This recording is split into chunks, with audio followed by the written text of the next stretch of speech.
آپ اگر اسلام کے نظام عبادات کو دیکھیں تو اس کے اندر ایک وسیع مفہوم موجود ہے، وسیع پیغام موجود ہے۔ اس کے اندر مساوات کا پیغام ہے، اخوت کا پیغام ہے، ہمدردی کا پیغام ہے، تحمل برداشت کا پیغام ہے، اس کے اندر رواداری کا پیغام ہے۔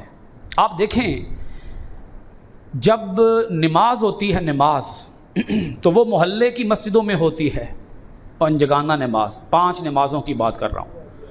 حکم ہے کہ 5 نمازیں با جماعت ادا کرو۔ کہاں ادا کرو بولیے؟ محلے کی مسجد میں۔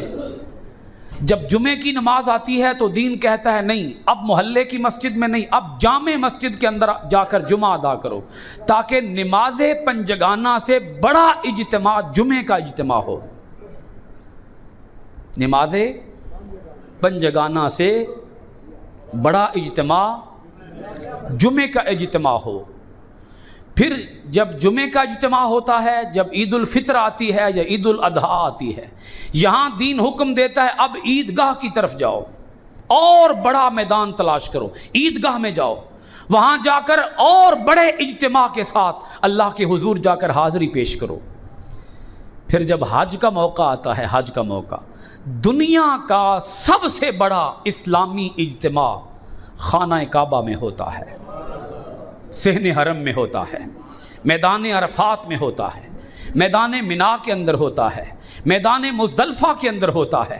یہ کیوں کہا؟ دین نے اجتماعیت کا درس دیا، مل جل کر رہنے کا درس دیا، ایک دوسرے کا دکھ درد بانٹنے کا درس دیا، مساوات کا درس دیا۔ ایک صف بناؤ، ایک ہی وقت کے اندر سارے ایک صف میں کھڑے ہو جاؤ اور رب کی بارگاہ میں مل کر عزم کرو کہ باری تعالیٰ ہم دو ہو کر نہیں رہیں گے، بلکہ ہم ایک ہو کر رہیں گے، بلکہ ہم، بولیے سارے بول دینا، بلکہ ہم دو ہو کر نہیں رہیں گے، تفرقہ بازی میں نہیں پڑیں گے، فرقہ واریت میں نہیں پڑیں گے، ہم گروہ نہیں بنائیں گے، دھڑے نہیں بنائیں گے، پارٹی بازی میں نہیں جائیں گے، گروہ بندیوں کی طرف نہیں جائیں گے، اپنی چھوٹی جماعتیں نہیں بنائیں گے، اپنی 1.5 اینٹ کی مسجد الگ نہیں بنائیں گے، اکٹھے چلیں گے، اکٹھے ایک ساتھ چلیں گے۔ مولا دیکھ لے ہم نے کندھے ملا دیے ہیں، ہم تیری بارگاہ میں عزم کرتے ہیں کہ ہم ایک دوسرے کے ساتھ کندھے سے کندھا ملا کر چلیں گے۔ کیوں کہا اسلام نے جب بھی صف بناؤ سیدھی بناؤ، فاصلہ نہ چھوڑو، کندھے کے ساتھ کندھا ملا کر کھڑے ہو جاؤ۔ اللہ کے رسول علیہ الصلاۃ والسلام فرماتے ہیں جب تم صفوں کے درمیان فاصلہ چھوڑ کے کھڑے ہوتے ہو تو اس کا مطلب یہ ہوتا ہے تمہارے درمیان شیطان کھڑا ہوگا۔ بولیے کون کھڑا ہوگا؟ اگر تم نے فاصلہ چھوڑ دیا فاصلہ، تو اللہ تمہارے دلوں میں فاصلے ڈال دے گا۔ اگر تم دوری پہ کھڑے ہوگے، دوری پہ کندھے سے کندھا نہ ملایا، دور کھڑے ہو گئے، تو اللہ تمہارے سینوں کے اندر قدورت بھر دے گا، دوری بھر دے گا، فاصلے بھر دے گا، بود پیدا کر دے گا، بود ایک خلیج واقع کر دے گا، تمہارے دلوں کے اندر دوسروں کے لیے دیواریں کھڑی کر دے گا۔ آج دیکھ لیں، نا اتفاقی ہے، نا چاکی ہے، لڑائیاں ہیں، جھگڑے ہیں، پیار ختم ہو گیا، محبت ختم ہو گئی، دشمنی آ گئی، عداوت آ گئی، حسد آ گیا، بغض آ گیا، اناد آ گیا۔ نمازیں پڑھ کے بھی لوگ ایک دوسرے سے دشمنیاں کرتے ہیں۔ کوئی نہیں سمجھ آئی؟ میرا اس شہر عداوت میں بسیرا ہے جہاں لوگ سجدوں میں بھی لوگوں کا برا سوچتے ہیں۔ لوگ نہیں سمجھ آئی گل دی؟ لوگ سجدوں میں بھی لوگوں کا برا سوچ۔ بھئی اللہ کی بارگاہ میں سجدے اور دل میں دوسروں کے لیے نفرت، وہ رب پھر کیا فرمائے گا؟ وہ رب فرمائے گا جاؤ اپنے سجدے اپنے پاس رکھو، میں نے تمہیں سجدے کرنے کا حکم دیا ہی اس لیے تھا، اکٹھے کھڑے ہو جاؤ، ایک صف میں کھڑے ہو جاؤ، کندھے سے کندھا ملا کے کھڑے ہو جاؤ، فرق ختم کرو، دوری ختم کرو، تاکہ تمہارے دلوں کے اندر جو دوری ہے وہ ختم ہو جائے۔ ایک صف میں کھڑے ہونے کی بڑی برکتیں ہیں، بولیے بڑی برکتیں، لیکن یہ برکتیں کب ملیں گی؟ جب لوگ ایک ہو کے کندھے سے کندھا ملا کر کھڑے ہوں. آقا علیہ الصلوۃ والسلام نے جب بھی نماز پڑھائی حضور نے ایک آواز ضرور لگائی. کیا آواز ہوا کرتی تھی وہ؟ صفو صفوفکم، استووا صفو صفوفکم.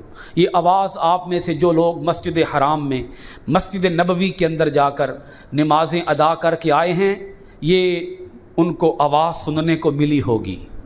جو گئے ہیں وہ تو بولے نا، سنی ہے یہ آواز؟ کیا آواز ہوا کرتی ہے مسجد نبوی، مسجد حرام شریف میں؟ استووا صفو صفوفکم. کیا مطلب ہے اس کا؟ سیدھے کھڑے ہو جاؤ اور صفوں کو ملا لو. سیدھے کھڑے ہو جاؤ، صفوں کو ایک آگے ایک پیچھے کھڑا نہ ہو، اور صفوں کے درمیان فاصلہ بھی ایک بندے سے لے کے دوسرے بندے کے بیچ میں فاصلہ نہ ہو. مل کے کھڑے ہو جاؤ تاکہ دل مل جائیں. گل میرا خیال ہے اوکھی ہے، بول دے تسی کوئی نہیں. آج روزہ تے نہیں رکھ کے آئے ہوئے، اور روزہ رکھنا آج مکروہ جے، رکھے جے تروڑ دیو. آج روزہ نہیں ہوندا. جے روزہ نہیں تے پھر بولو کیا حکم دیا اسلام نے؟ صفوں کو ملاؤ، صفوں کو او پہلی صف سے لے کے آخری صف تک آواز آئے ہم بلا صفوں کو کیوں ملاؤ؟ تاکہ دل مل جائیں. ملاؤ صفوں. یہ ایسا ہی نہیں ہے، صفوں کو ملانا ایسا ہی نہیں ہے کہ اسلام نے یوں ہی کہہ دیا صفاں سیدھیاں کر لو بس. یہ کوئی کاروائی ہے، کوئی رسم ہے؟ نہیں، رسم نہیں ہے، اس کی برکتیں ہیں. کیا برکتیں ہیں؟ صف ملے گی دل مل جائیں گے، صف ملے گی دل مل جائیں گے. اور نماز نہیں ہوتی اگر صفیں نہ ملی ہوں تو سن لے، نماز نہیں ہوتی. اگر کوئی کہتا ہے کہ مسجد حرام کے اندر بھی لوگ کھڑے ہوتے ہیں، جی ایسے ہی دور دور لوگ کھڑے ہوتے ہیں، آواز بڑے دور دور جا رہی ہوتی ہے، تو یہ بات نوٹ کر لیں، نماز نہیں ہوتی. وہ جب امام نے کہہ دیا ہے استووا صفو صفوفکم، تو اس نے یہ میسج دے دیا ہے نماز نہیں ہوتی. اگر نماز ہوتی تو اس طرح کیوں کہا جاتا کہ صفوں کو ملاؤ؟ فرض کریں اگر باہر صحن کے اندر 3 صفیں خالی ہیں اور آگے پھر لوگ صف بنا کے کھڑے ہیں، بیچ میں 3 صفیں ہیں ہی نہیں، لوگ کھڑے ہی نہیں ہیں، تو 3 صفوں کے بعد جو لوگ کھڑے ہوں گے، بولیے ان کی نماز نہیں ہوگی. ایتھے لوگ کی آندے پڑھ کے ٹر جاندے.